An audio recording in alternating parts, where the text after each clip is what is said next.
Hello friend, कैसे हैं आप सभी लोग। आप सभी की तैयारी कैसी हो रही है।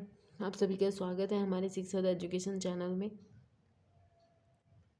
आप सभी को हैप्पी होली। ठीक है, साथ में पढ़ाई भी कीजिएगा। आज आप लोग पढ़ाई ना करें तो अच्छा ही होगा। आराम से होली खेलिए, होली मनाइएगा।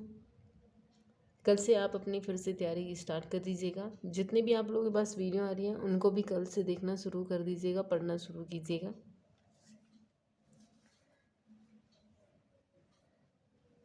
ठीक है, और जिन लोगों ने अभी तक चैनल सब्सक्राइब नहीं किया है वो ज़रूर कर लीजिएगा और ज़्यादा से ज़्यादा शेयर भी कीजिएगा और वीडियो पसंद आए तो लाइक ज़रूर कीजिएगा।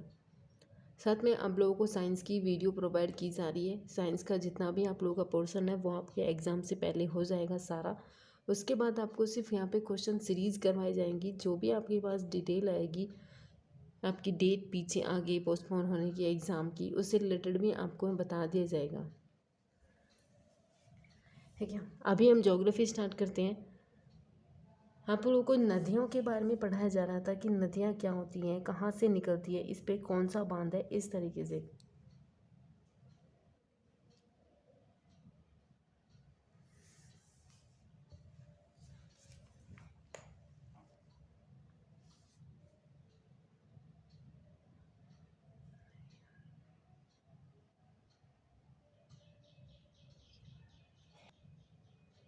ठीक है, इससे पहले आपको ब्रह्मपुत्र नदी पढ़ाई गई थी, सतलुज पढ़ाई गई थी, गंगा के बारे में बताया गया था।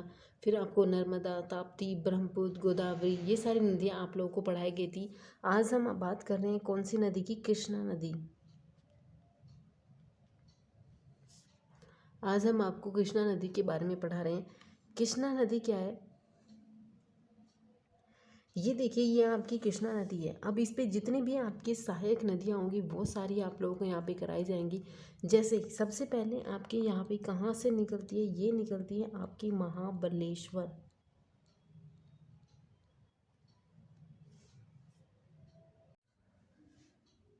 ठीक है, जो आपकी कृष्णा नदी है वो महाबलेश्वर से निकलती है। अगर आपसे पूछेगा इससे कि उत्तर में इससे कौन सी नदी मिलती है और दक्षिण में इसकी सहायक नदियाँ क्या है, उत्तर में इसकी ये कौन सी नदियाँ है, दूध गंगा। फिर यहाँ आपकी दूसरी निकलती है कौन सी, पंचगंगा। इससे जितने भी संबंधित क्वेश्चन है वो भी आपको कराएंगे, लेकिन ये पता होना चाहिए कि उत्तर में कौन कौन सी नदियाँ इसके आकर मिलती हैं। जैसे कि आपकी क्या मिलती हैं, दूध गंगा, पंचगंगा, डोन गंगा, डोन नदी। फिर डोन गंगा भी कहा जाता है इसको, डोन नदी भी। फिर उसके बाद आपको मिलेगी भीमा, जो आपकी ये उत्तर में मिलती है। फिर उसके बाद आपको यहाँ पे क्या मिलेगी, कृष्णा नदी।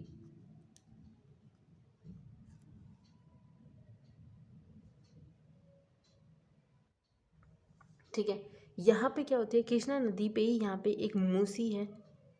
फिर उसके बाद हैदराबाद है। हैदराबाद कहाँ पे है, ये भी आपने देखा होगा कि इससे भी संबंधित क्वेश्चन पूछे जाते हैं कि हैदराबाद किस नदी के किनारे पर है, तो मूसी नदी पर है। उसके बाद फिर जब ये नदी इन सब से यहाँ मिलती है तो उसके बाद यहाँ एक बांध बनाती है। उसका बांध का नाम क्या है, नागार्जुन बांध। ठीक है, अब इससे संबंधित सबसे पहले क्वेश्चन क्या होगा कि कृष्णा नदी कहाँ से निकलती है, तो ये महाराष्ट्र के महाबलेश्वर से निकलती है। महाबलेश्वर पर्वत है, कृष्णा नदी वहाँ से निकलती है। कहाँ से, महाराष्ट्र के महाबलेश्वर से निकलती है और ये कहाँ है, महाराष्ट्र में है। फिर उसके बाद ये कहाँ कहाँ जाती है, फिर उसके बाद आपको जाती है कर्नाटक, तेलंगाना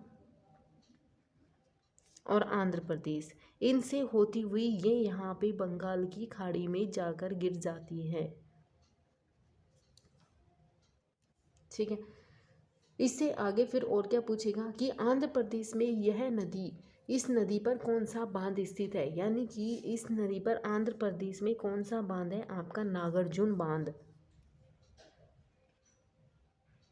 ठीक है, अब यहाँ पे आपको एक नदी के बारे में और भी देखिए कि इसकी सबसे सहायक लंबी नदी कौन सी है, उसका नाम है तुंगभद्रा। तुंगभद्रा भी दो नदियों से मिलकर बनी होती है। ये भी क्वेश्चन आपसे आरओ में पूछा हुआ था, अगर आप आरओ का भी देना उसमें पूछा गया था। तुंगभद्रा भी दो नदियों से मिलकर बनी है, तुंग और भद्रा। ठीक है, इसलिए इसकी सबसे लंबी सहायक नदी कौन सी है? तुंगभद्रा नदी है।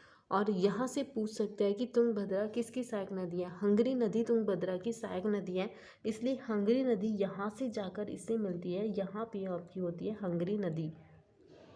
हंगरी नदी पूछ लेगा कि हंगरी नदी तुंगभद्रा की क्या है? सहायक नदी है, और ये दोनों मिलकर ही एक तुंगभद्रा नदी का निर्माण करते हैं।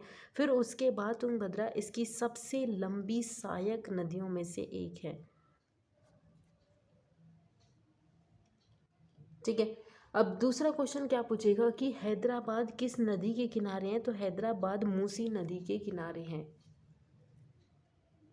अब इससे पूछेगा कि कृष्णा नदी की सहायक, ठीक है, इससे संबंधित सिर्फ इतने ही ज़्यादा क्वेश्चन आते हैं और कुछ नहीं आते हैं। अगर इसके संबंधित एक क्वेश्चन और आपसे पूछ सकते हैं कि दक्षिण भारत की दूसरी सबसे लंबी नदी कौन सी है? तो ये क्या है? ये दक्षिण भारत की दूसरी सबसे लंबी नदी है, किसका नाम क्या है? कृष्णा। ठीक है, इसको याद जरूर कीजिएगा। उसके बाद हम नेक्स्ट नदी की बात करते हैं, उसका नाम क्या है? कावेरी। कावेरी से भी एक दो क्वेश्चन आपसे पूछ लेता है, क्योंकि दक्षिण भारत की ये इंपॉर्टेंट नदियां हैं यहाँ से।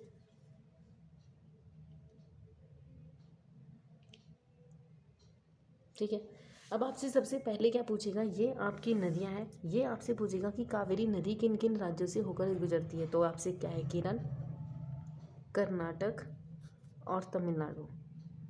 सबसे पहले तो आपको यही पता होना चाहिए कि कावेरी नदी किन राज्यों से होकर गुजरती है। सबसे पहले आपको ये देखिए कि जो आपकी कावेरी नदी है वो कहाँ से है? ये है आपकी ब्रह्मगिरी पर्वत से निकलती है, और ब्रह्मगिरी पर्वत आपका कहाँ है? केरल में।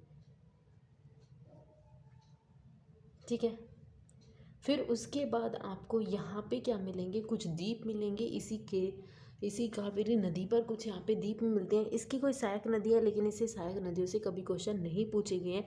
लेकिन हाँ, इसके यहाँ पे कुछ कर्नाटक में द्वीप हैं, जैसे कि श्री रंगम द्वीप। फिर उसके बाद है रंगपट्टनम, ये द्वीप। फिर उसके बाद आपको मिलेगा रामेश्वर द्वीप। ठीक है, ये नदियाँ अगर आपसे पूछेगा कि जाती कहाँ है, तो ये जाती है आपकी कराईकल में। ठीक है, अब इससे संबंधित क्वेश्चन के साथ साथ ही हम इस नदी को पूरा करेंगे। जैसे अगर आपसे पूछ ले कि कावेरी नदी कहाँ से निकलती है, किस पहाड़ी से निकलती है, तो वह निकलती है आपकी ब्रह्मगिरी पहाड़ी से।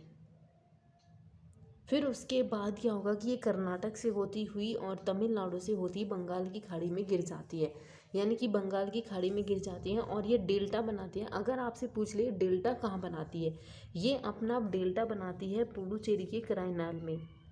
ये पुडुचेरी का ही एक क्षेत्र है। जैसे आपसे पूछा था कि पुडुचेरी का माहे है कहाँ? केरल में है, यानम है, ये आपकी है। फिर ये कराईकल है जो आपका पुडुचेरी का ही है, यहाँ पे ये अपना क्या बनाती है? डेल्टा बनाती है। ठीक है, अगर आपसे पूछेगा कि एक नदी आकर इसमें आकर मिल जाती है, उसका नाम क्या है? ये इसकी सबसे लंबी सहायक नदियाँ हैं। अब ये ऐसी कौन सी नदी है जो इसकी सबसे लंबी सहायक नदी है? उसका नाम है अमरावती। ये अमरावती नदी है जो इसकी सबसे लंबी सहायक नदियों में से एक है। ठीक है, अब ये पूछेगा कि इस नदी के राज्य में कुछ ऐसे निर्माण भी करती है, जैसे कि यहाँ पे क्या है? कर्नाटक है। कर्नाटक में क्या करती है कि कर्नाटक में श्रीरंगम द्वीप, उसके बाद रंगपट्टनम द्वीप और फिर रामेश्वर द्वीप, इन तीनों का निर्माण करके जाती है कौन सी? आपकी कावेरी नदी। फिर आपसे इससे संबंधित और भी क्वेश्चन कैसे पूछे जाते हैं कि कावेरी नदी की उत्पत्ति की दृष्टि दक्षिण भारत की नदियां हैं, और यह बरसात के समय पर ही क्या करते हैं? इसमें जल एकत्र होता है। क्योंकि ये भी आपने पढ़ा होगा कि जो दक्षिण भारत की नदियां हैं वो असतत वाहिनी है, यानी कि उसमें वर्ष भर पानी नहीं बहता है। जितनी भी आपकी दक्षिण भारत की नदियाँ हैं ज़्यादातर वो आपकी बरसात पर ही रहती है, यानी कि बरसात होती है तो उसमें पानी आता है, नहीं तो वो कुछ समय के बाद सूख जाती है।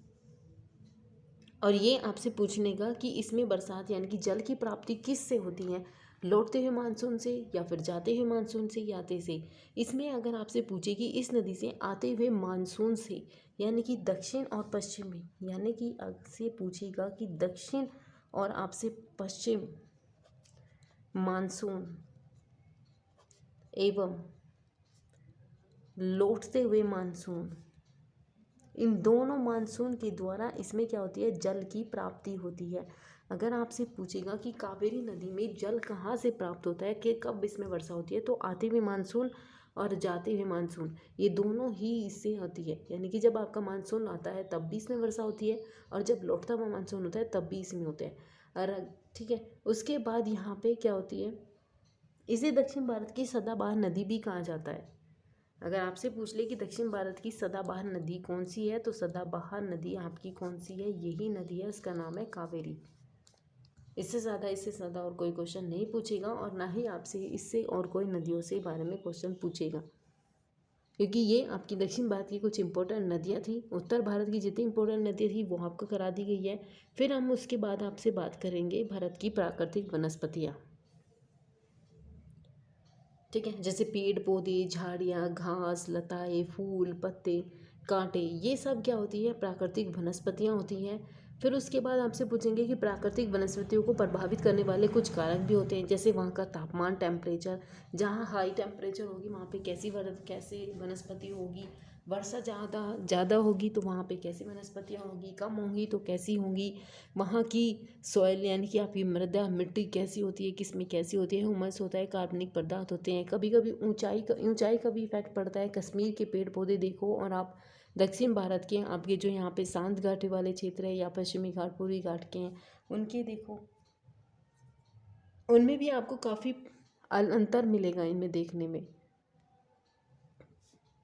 ठीक है, आई होप कि आपको ये सारी चीज़ पसंद समझ में भी आ रही होगी नदियों के बारे में। ठीक है, इनको हम आपको नेक्स्ट वीडियो में पढ़ाएंगे, तब तक आप इन नदियों को पूरा कीजिएगा।